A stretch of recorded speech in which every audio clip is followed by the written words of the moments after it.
get ready. Sometimes you have to pay attention to the patents and some of the stuff floating around on the perimeter that may give away the bigger picture. Because if you do not pay attention to these subtle little details, you may miss what's going on. They can sit there and say, we don't have this technology, we don't have this, we don't have that. But when they start putting patents into motion, showing that they do have it, well, I guess then they do have it. They can lie all they want, and they can say it's classified, it's this and it's that. How are you going to keep something classified when the patents that go out show what you're working on? If you really wanted to keep something top secret, that's a flaw. Anyhow, it's letting us know what's going on here, and it's showing, per these patents, that they are messing with this practical fusion reactor that could be stored in an aircraft to help achieve unimaginable speeds.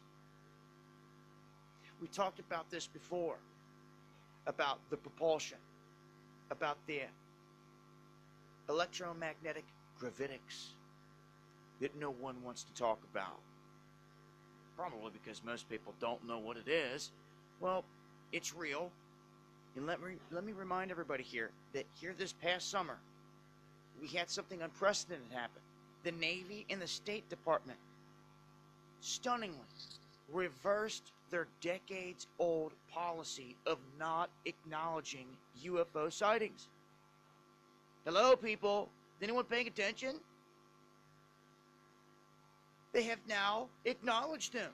And not only acknowledged them, they dropped a bunch of footage this past summer showing real-deal aircraft going supersonic speeds over the ocean in broad daylight and said, oops, that wasn't supposed to get released. Well, hello. They're showing the masses for those to have the eyes to see right in front of your face. And all the technologies, the guys like Phil Snyder and others that lost their lives, that warned us about this stuff, all this technology, it's here. This high energy electromagnetic field generator,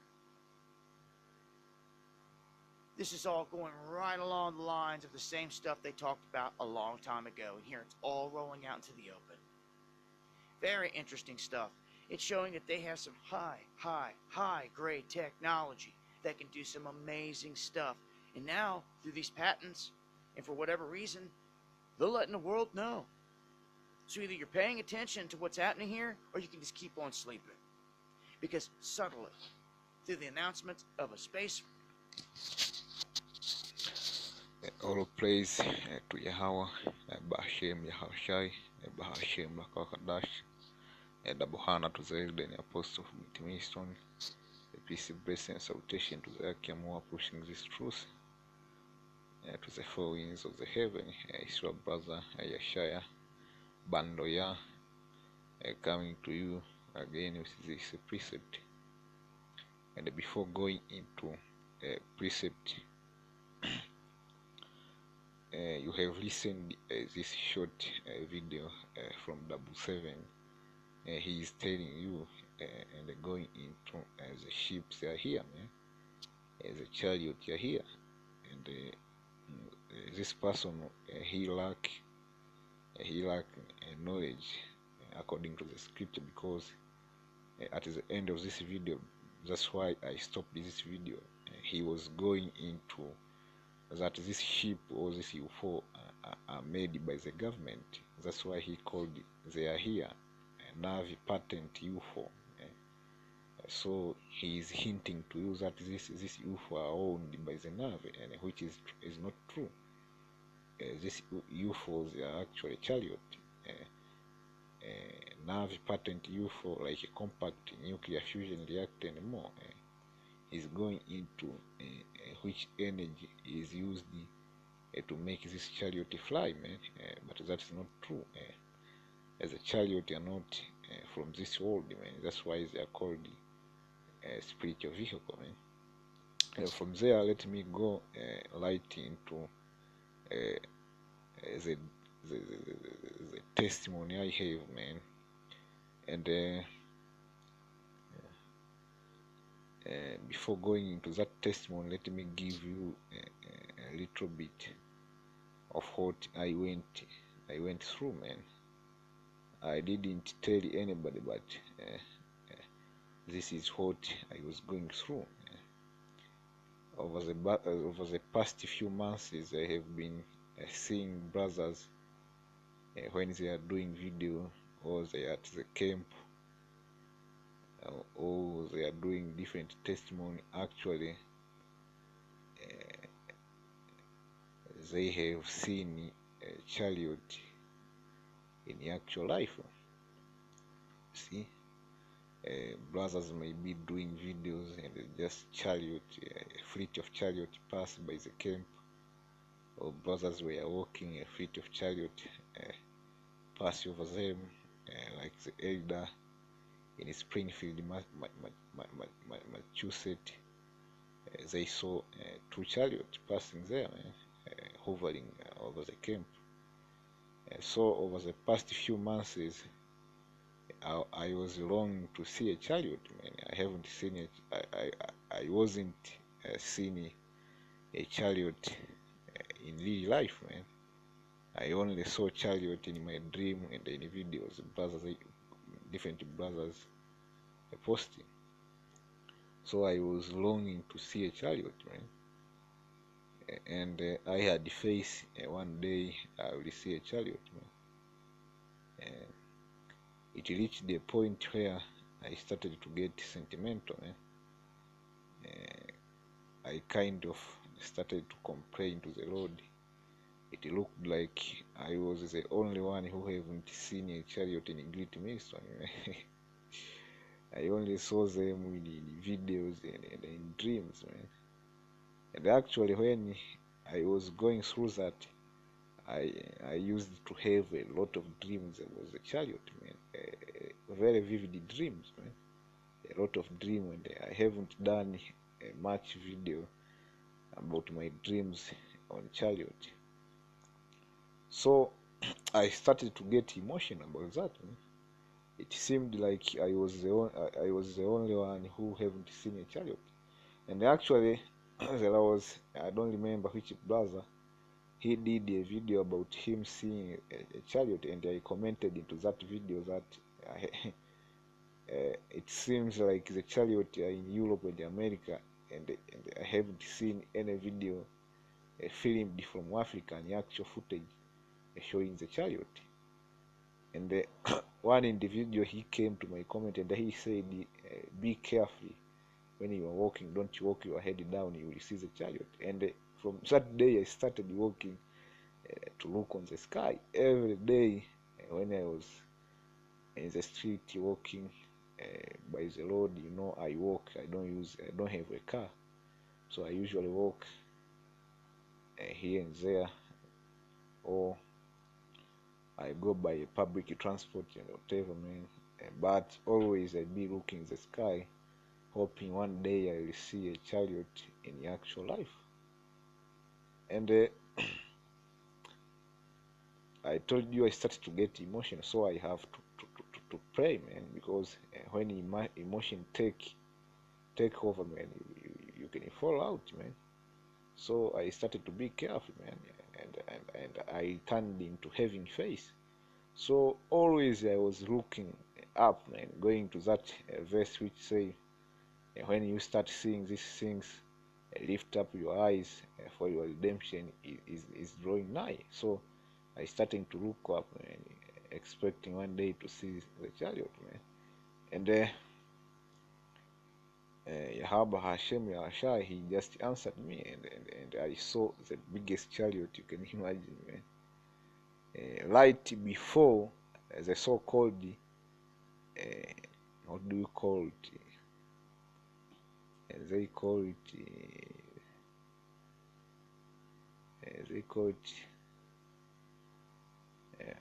what kind of moon? What kind of the hunter's moon? Yes, they call it the hunter's moon. Esau, he announced that we are that week when Esau announced we are going to have a hunter's moon on Sunday. It was on Sunday, so it was like at the end of that week. It was like it was in Friday or Thursday, something like that, going to Sunday, when we were expecting to see the hunter's moon. And the one brother, I saw a video he did about the hunter's moon. So one day, because these past 2 weeks, and you brothers, you have seen I haven't done much video. Why? Because I was at my father's house and they are very Christian. At times I was not able to do videos, a lot of videos, so I did a video maybe today, in past one day. I always do video daily, 2 video or 1 video daily. So many days past I didn't do a video, and one day my family was getting ready to play, and I kind of went out, and when I was out, I looked up, man, because the moon was very bright, and there was a huge chariot, man. A very, very huge chariot, like a ring. That ring was surrounding the moon, man. You see, and I thought that was some kind of what we call multiple reflection from the moon. When the light goes into the, what do you call, the cloud, reflection happening. No, that was not a multiple reflection. That was an actual chariot. It stayed there like 5 to 7 minutes, then it disappeared. If you have watched my video, I posted one video. It have a chariot like a ring, man. You actually don't see anything in the middle. It is like a ring, and that was a chariot, man, hovering around. So I saw a chariot like that. That chariot was like, it was big, like one side of a football field. It was big like that, and remember, it was surrounding the moon. So the distance from where I was standing to the moon, that is a great distance, man. That is far away, man. And the chariot appeared to be that big, like one side of the football field. When you say one side, you have a whole 2 sides remaining. So it was like one side. It was the biggest chariot you have ever seen, man. So this, I want to tell you, if you have something, you have a certain desire, you want the Lord to fulfill to you, don't get emotion, man. Don't get emotion, because I started to get emotion and all of that, man. But I saw the biggest chariot. Maybe many of you haven't seen a chariot as big as that, man. Because what I have seen, many brothers see chariot like orbs or like stars, small as that, but I saw a chariot as big as one third of the football field, man. That is the biggest chariot, man, in my life. It was like I was in the movie, man, and all of a sudden it disappeared, man. First of all, I couldn't believe. I went on to ask people. I asked the people different questions so that I can confirm what I saw. You see? So that's what happened. I wanted to throw out of there something so you brothers can have faith, man. Is that like a faith booster? So from there, let's go and bring some scriptures.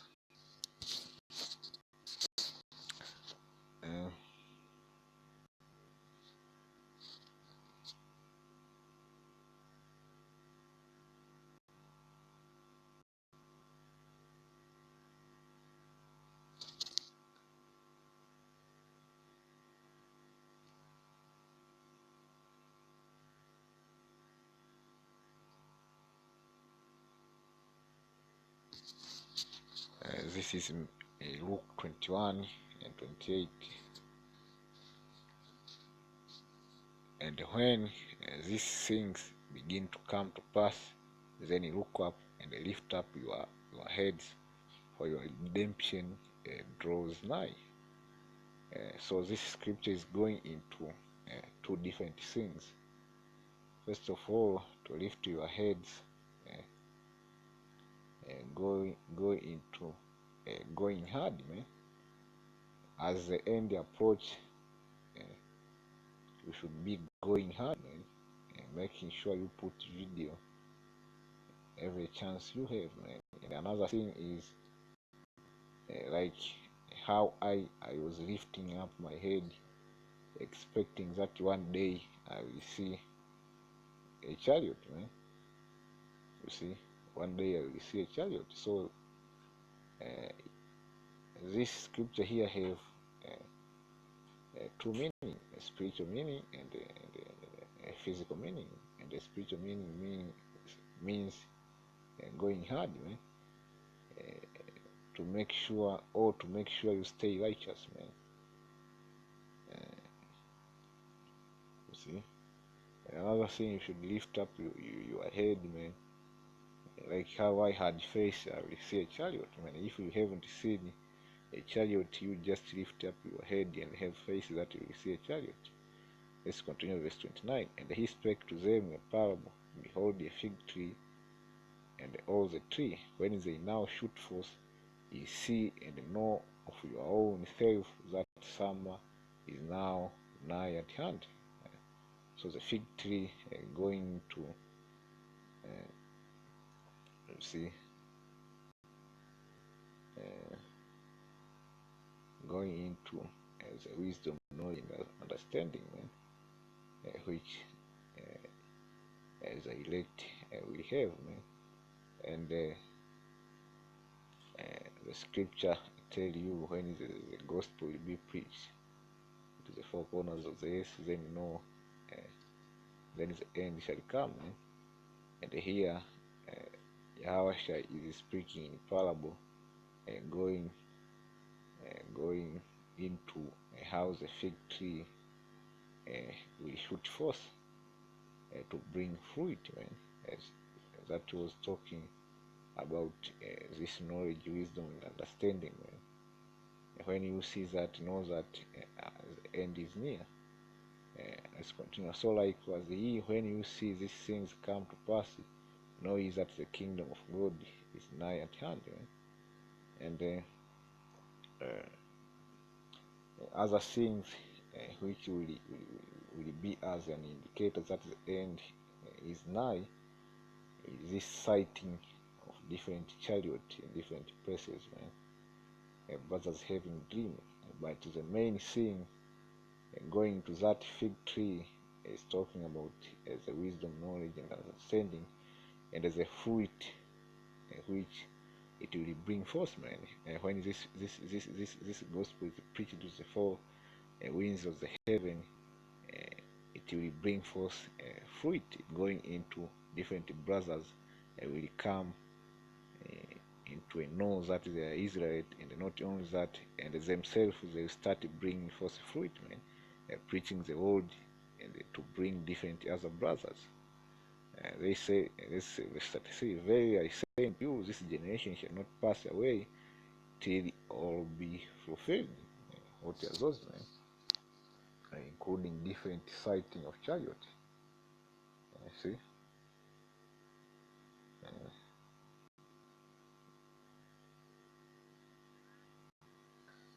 This is Habakkuk 3:3. God came from Timam, and the Holy One from Mount Paran. Selah, his glory covered the heaven, and the earth was full of his praise. So what is the praise of the Lord, man? It's going into the chariot, the chariot of Yahweh Hashem Yahushai, man. Those are the glories which will cover the heaven. See, the chariot of our Lord. Going to that glory again, this is Psalms 104, going to that glory from Habakkuk 3. This is Psalm 104, starting at verse 1. Bless the Lord, O my soul, O Lord my God, thou art very great, thou art clothed with honor and majesty. who covers thyself with light as with a garment, who stretch out the heaven like a curtain. That's going into the glory of our Lord, man. See, who lays the beams of his chambers in the water, who makes the cloud his chariot, who walk upon the wings of the wind. And why the chariot are likened into the wind, man, into the wind, and because they are very swift, man. They are very swift like the wind, man. See, so from there, let's go. This is Zechariah 5:1. Then I turned and lifted up my eye and looked, and behold, a flying roll. And he said unto me, What sawest thou? I answered, I see a flying roll. So this chariot was likened into a flying roll, man. Like a cylinder, another word for that. And there are different types of chariot, like what I saw. It was like a ring, man. You see, like a pillar, a round pillar. The length thereof is 20 cubic, and the width thereof 10 cubic. Then said he unto me, This is the curse that goes forth over the face of the whole earth. For everyone that steals shall be cut off as in this side, and according to it, and everyone that swears shall be cut off on that side according to it. And so that was going to the chariot. Right? So this are the signs in which we will see at the end of this generation. Why? Because the chariot, see, what they do is they record what is going on in this year. They are the eyes of the Lord which run 24. And another thing is they help the Zerubbabel to seal the elect, and that is another subject for another time. See, let's go and finish Second Ezra 13, starting at verse 1. And it came to pass after 7 days, I dreamed a dream by night, and lo, there arose a wind from the sea, that it moved all the wave thereof. So the chariot was coming out of the firmament, man. That's the sea. And I beheld, and lo, that man waxed strong with the thousand of heaven. And when he turned his countenance to look, all the things trembled that were seen under him. That's going into how powerful the chariot is, man. As the scripture tell you, it is likened into the whirlwind, man. And when you see the whirlwind, what happened down when the whirlwind, when everything, when the whirlwind passed, it started being moved up, man, because of that force, that spiral force. So the chariot is the same thing, man. It's like whirlwind. That's why it is telling you all the things trembled that we are seeing under him. So it's going on how the chariot was. Actually, Ezra saw this chariot, and it was moving like a whirlwind. Those are different maneuvers in which the chariot performed. And whosoever the voice went out of his mouth, all they burnt. That's going into that high consecrated laser beam, which will be shooted out of the chariot. And he heard his voice like as the earth fell when it fells the fire. And after this I beheld, lo, there was gathered together a multitude of men out of number from the four winds of heaven to subdue the man that came out of the sea. But I beheld, and lo, he had graven himself a great mountain, and they flew upon it. And so this chariot was a huge chariot, like a mountain, man. You see? And Ezra, he started to look where this mountain came from, man. Because the prophet back then, they didn't really know about this stuff, man. See? Verse 7. But I would have seen the original place where the hill was graven, and I could not. So that was not, to me, that was not a hill, man, or a mountain. See? So with this, I hope you brothers are edified. On to the next. Shalom.